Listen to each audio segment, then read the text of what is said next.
नमस्कार। अक्सर हम सुनते हैं कि भारत की इकोनॉमी दुनिया में सबसे तेजी से बढ़ रही है, पर क्या ये सच है? हेडलाइंस के पीछे असल में चल क्या रहा है? चलिए आज ऑफिशियल आंकड़ों की मदद से यही समझने की कोशिश करते हैं।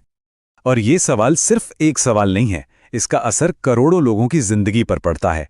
देखिए, सुर्खियां तो एक कहानी कहती हैं, लेकिन जो नंबर्स होते हैं ना, वो अक्सर एक ज्यादा साफ तस्वीर दिखाते हैं। तो आज इन्हीं नंबर्स की पड़ताल करते हैं।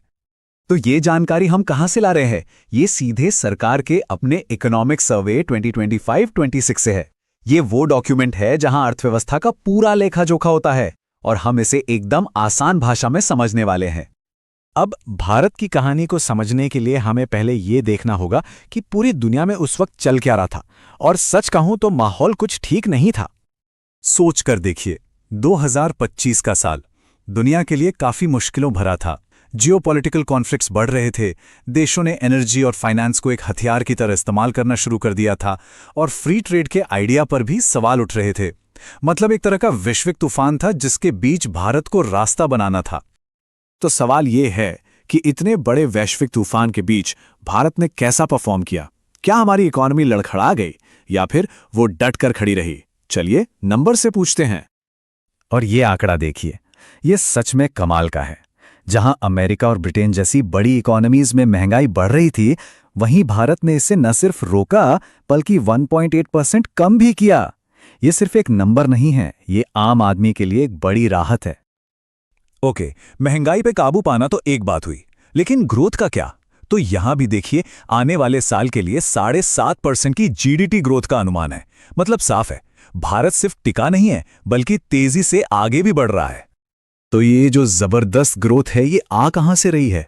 कौन से सेक्टर्स हैं जो इकोनॉमी को इतनी तेजी से आगे खींच रहे हैं? चलिए जरा नंबर्स के अंदर झांक कर देखते हैं। देखिए, ये 3 नंबर्स पूरी कहानी बयां कर देते हैं। सर्विसेज सेक्टर 9.1% की जबरदस्त रफ्तार से सबसे आगे है। इंडस्ट्री भी 6.2% के साथ मजबूती से बढ़ रही है, और एग्रीकल्चर 3.1% के साथ एक स्टेडी फाउंडेशन दे रहा है। सबसे पहले बात करते हैं एग्रीकल्चर की, जो हमारी इकोनॉमी की रीढ़ है। 3.1% की ये ग्रोथ दिखाती है कि ये सेक्टर लगातार देश को एक मजबूत आधार दे रहा है।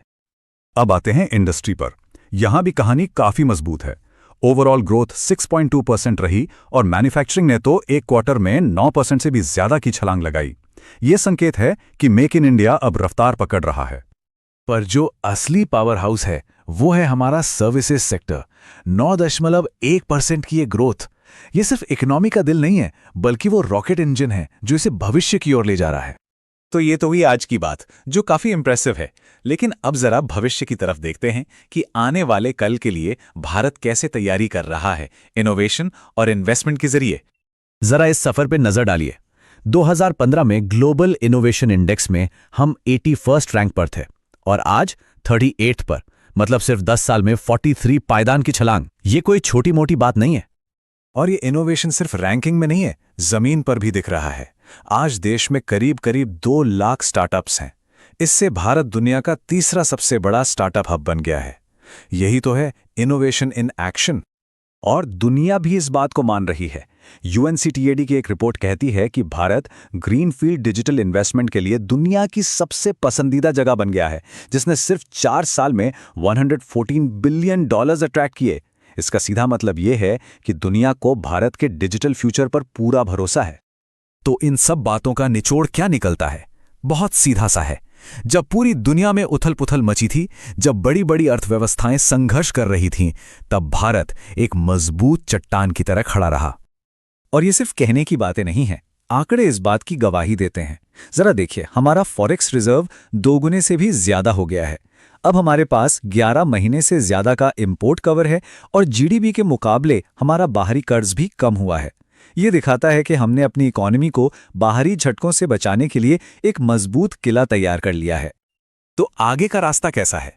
सर्वे ने एक मजबूत पाथ तो दिखाया है, लेकिन सोचिए, AI जैसी नई टेक्नोलॉजीज इस सफर को कितनी तेजी से बदल सकती हैं।